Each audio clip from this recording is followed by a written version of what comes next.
Okay, now I remember poking around a bunch of 1,000 ohm resistors up here and finding a few that were really too far out. I think this was one here.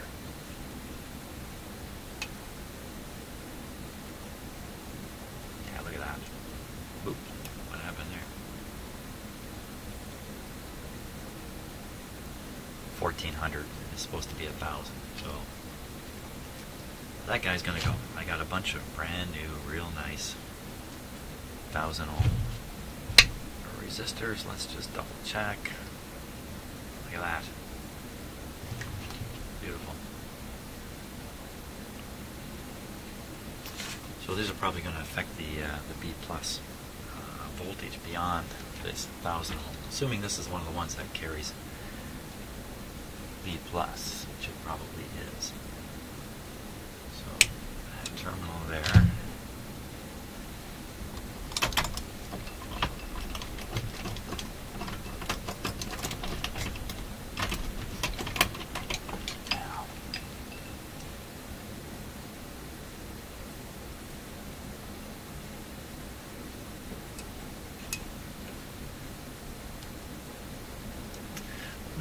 I will get back on the soapbox a little bit, but not quite the same way.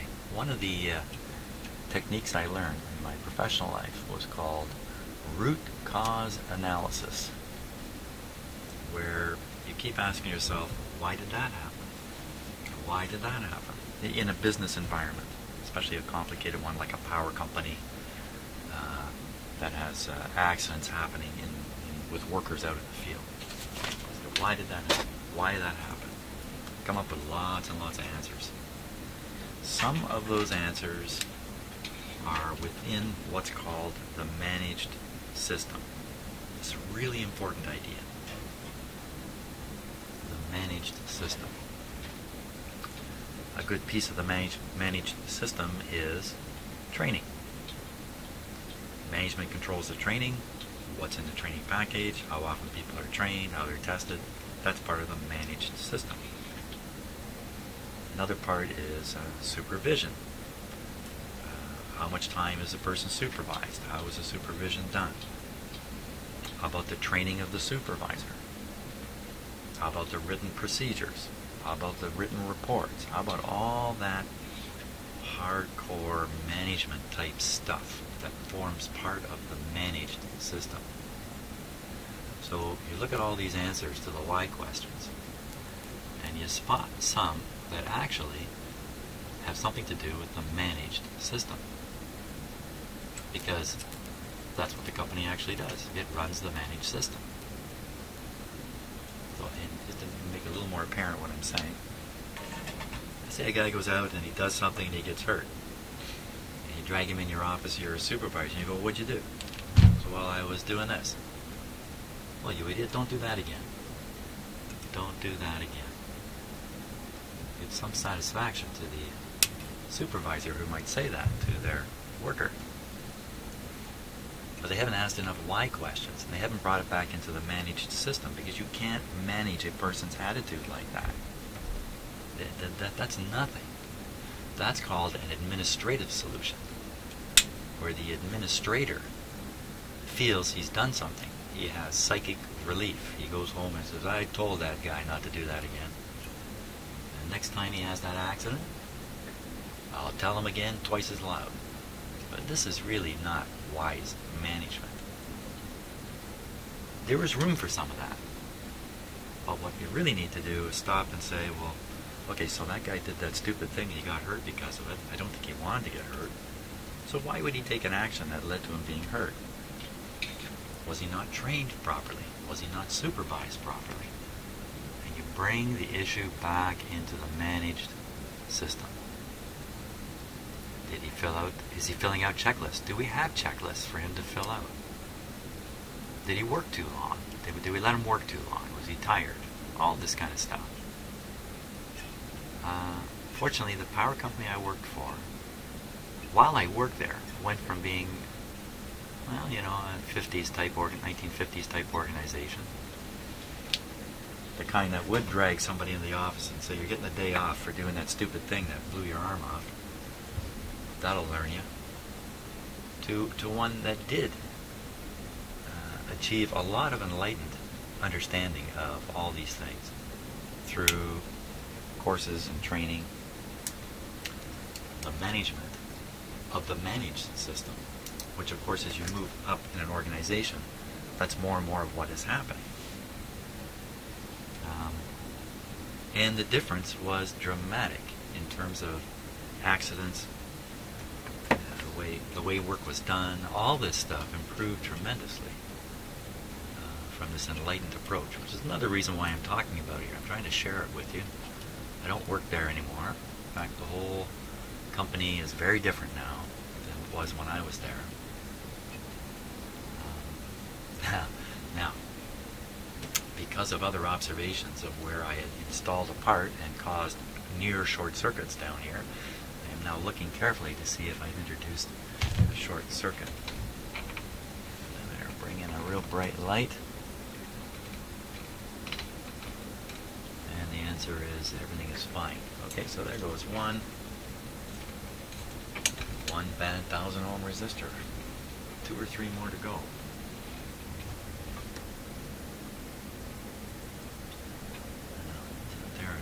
Another one over this way. This one that appears to be cooked. 1200. Well, it looks cooked, so either it's working hard, he's tired, his bones are tired, or it's gonna go bad. Because I suspect this unit is gonna go pretty regular operation,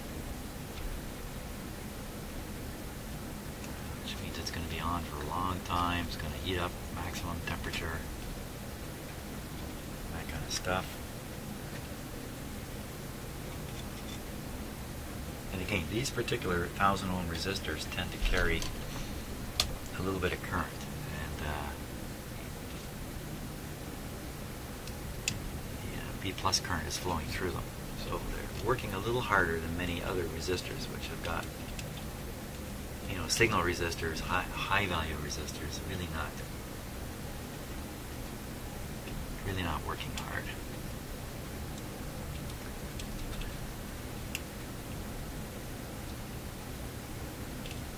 I guess you could even say that some resistors can drift a long ways, and the operation of the radio really won't be affected much. Maybe not so much with these ones.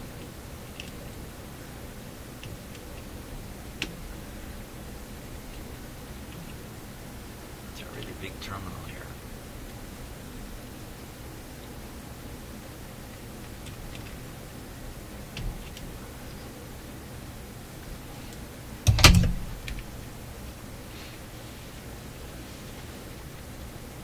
Just to swig my coffee.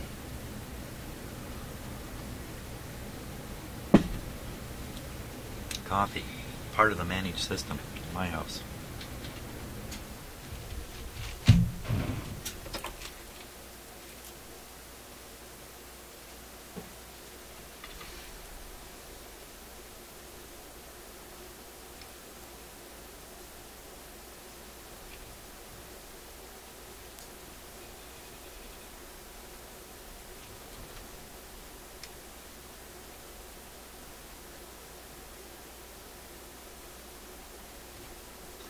Now in Canada we have a public medical system, like every other country in the world except for one I won't bother naming. Although many countries have hybrid. The one here is actually hybrid to some degree too. But mostly it's a single payer public system. And some might think that it's prone to overspending. Actually, it's prone to underspending, contrary to what you might think.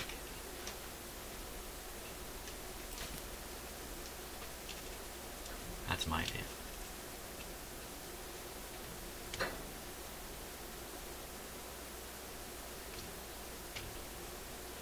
This is really having a hard time with this gigantic lug here. My soldering iron just pumping. Come on. If the heat flow is slow enough, it can't raise the temperature because the heat is flowing away through other, into other components. And my fingers, by the way. Look, this capacitor is barely on there. Huh. Usually you think manufactured radio like this, the components, leads have been twisted around all the terminals. This one popped right off. It's tacked on. A couple things about that. It could be in the past a repair person like me cut it away for testing purposes.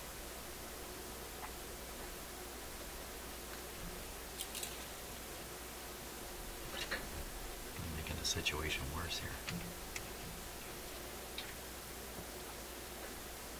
And then just tacked it back, or I don't know. A little bit surprising.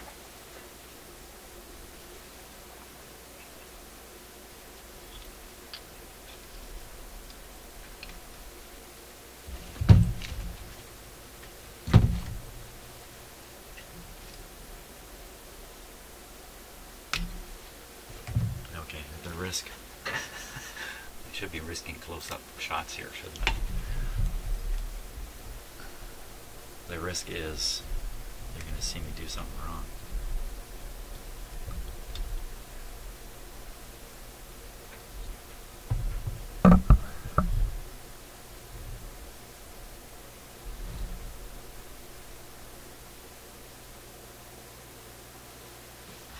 Okay, let me just focus that.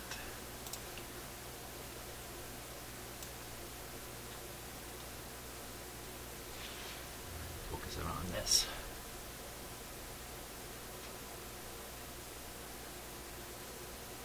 There we go.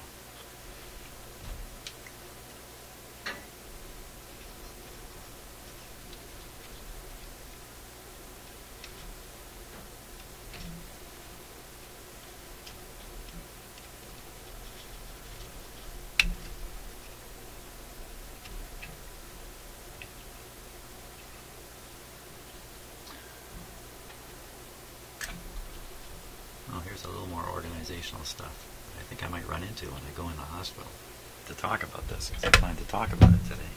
Talk about what happened. I'll probably run into the informal system.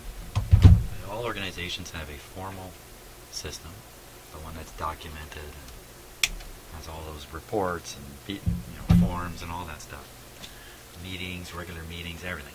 Part of the formal system. But then there's an informal system, which in many, many organizations is actually the real organization. The one that's not documented. The one that covers all kinds of stuff that's not covered by the formal one. The one that involves personalities, conflict, all that kind of stuff.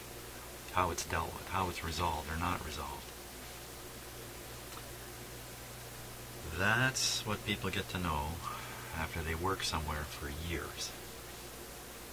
And they eventually become part of it. It has to exist. You can't get rid of it. So wise companies understand it exists and understand the implications of it and where it can be tolerated and where it can't. It's very hard to get rid of. So it's better to accept it, work along with it.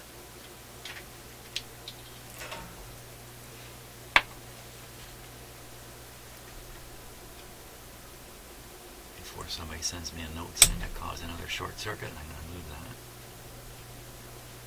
There we go, 2 done. Bad lighting, Jimmy. There we go. Now, I'm sure there was another one. Another resistor in here. Maybe another 2 or 3, in fact. There's one down here.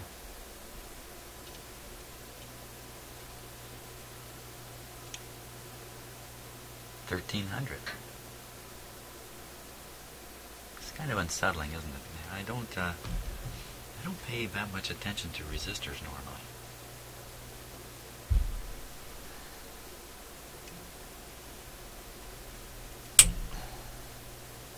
maybe it's a good thing, or I ended up changing more of the wrong resistor. Ooh, watch out. Don't bump that thing. I don't know what those are. Okay, so the resistor I'm after is this one. It's literally bumping up on this. I don't want to disturb this. Or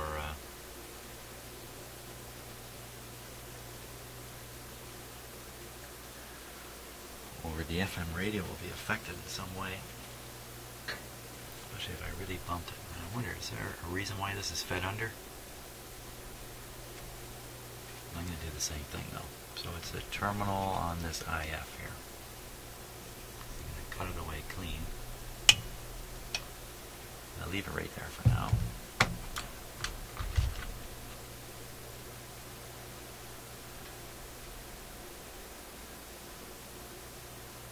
Now maybe some of you are listening to me talk about accidents and mistakes and stuff like that. You know, actually, I did get a bunch of comments on one of my videos from people sharing their boob-ups. You know, we can't do anything better than to try to help others avoid the mistakes that we learned about. I mean, that is what education's about to a large degree.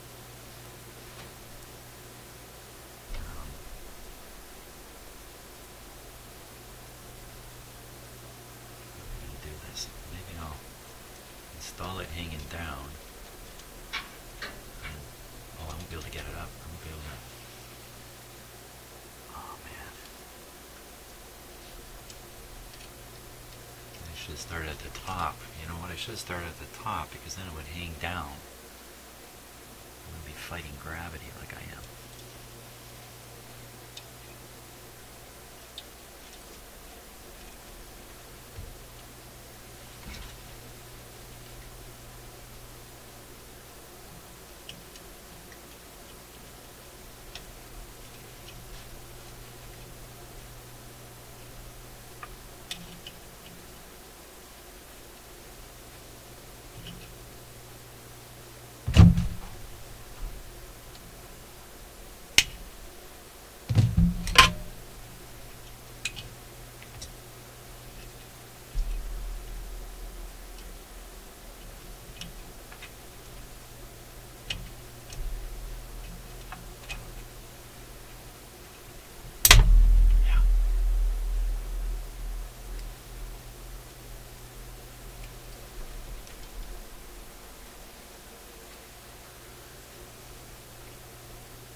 You know what else, when you're working on old stuff like this,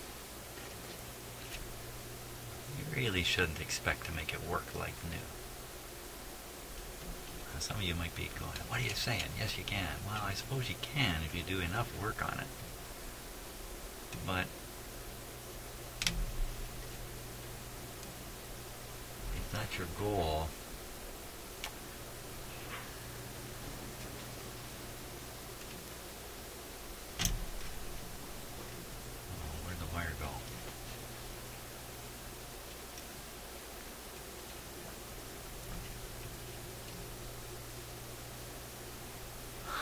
pulling on there. I'm pulling on the lead to the capacitor. Where'd it go?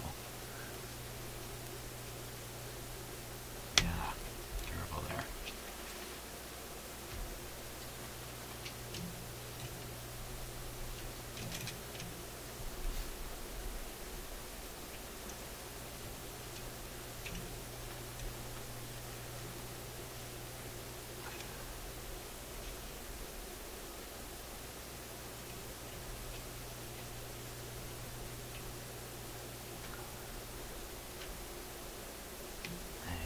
Fixed up just like new, and then, oh, that's terrible. What happened? Then the owner plays scratchy old records on it.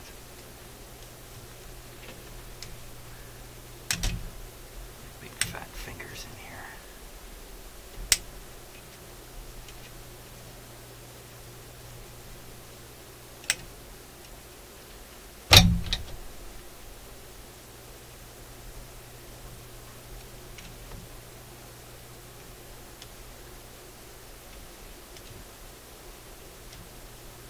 come up.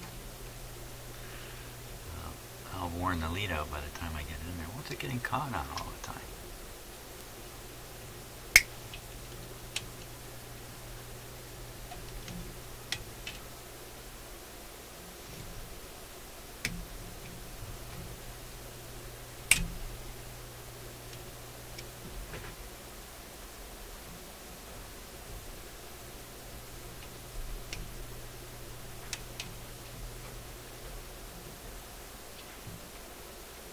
Such a hard time seeing in there.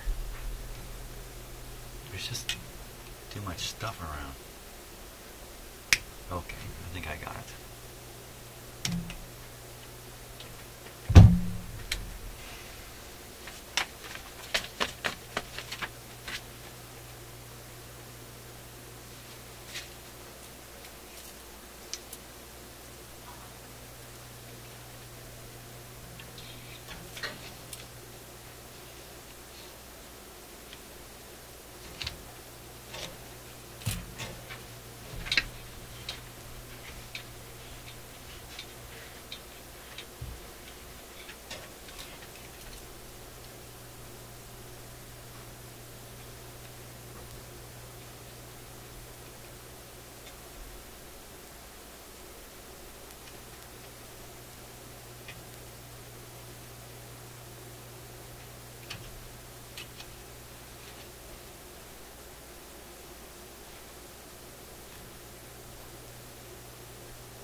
There we go. That's 3 done. Okay, let's check a couple more here. Here's 1,000 here.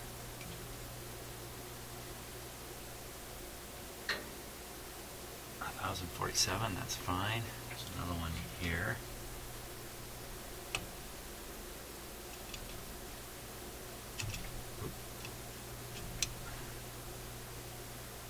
$980, that's fine. If they made it this far in life, who am I to kick them out?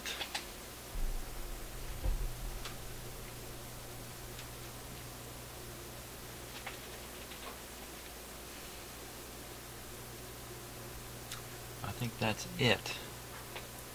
I am satisfied. That's a bad thing, isn't it? Isn't that what I've been talking about all the way through here?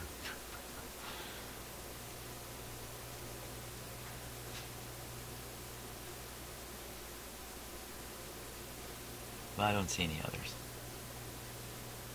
Very good. I'll see one way down another part of the radio here.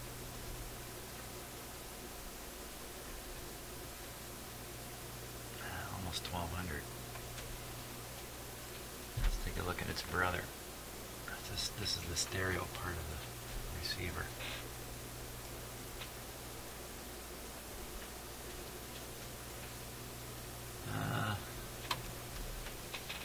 Oh, here's another one here. I don't know what these ones are doing. They aren't necessarily the same kind of circuit situation. About 1,000. Oh, there's another one. There's lots of them. Just picking on the 1,000s.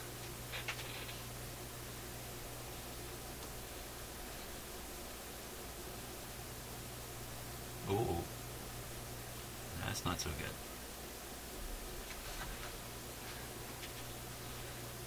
There's another one. Wow, there's lots of them in here. What are they all doing? That's not so bad. One here. Down in the amplifier.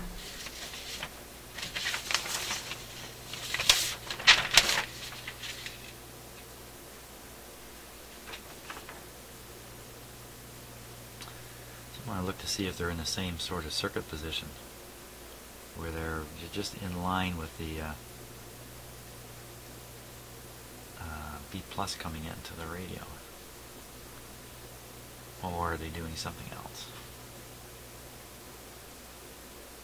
I can't even spot. Oh, there's one. Oh my gosh, that's a I don't know what that is. That's 1,000 ohms going to ground from the cathode of the 7025. There's another one over here. This one's bypassed. This one's not. Should be the same thing here. 1,000 bypassed, 1,000 not. So I think I'm going to stop at this point. My time has run out, and maybe we'll just go through some of the, you know what we'll do? We'll go through a hunt of cathode resistors all through here, all through the radio. We'll check all the cathode resistors. But they're also generally harder working resistors, and they can get beat up if something's going wrong with a tube or some other circuit component. Beat up fairly regularly. So I think that's enough for today, at least this morning. So I'll see you soon on another video.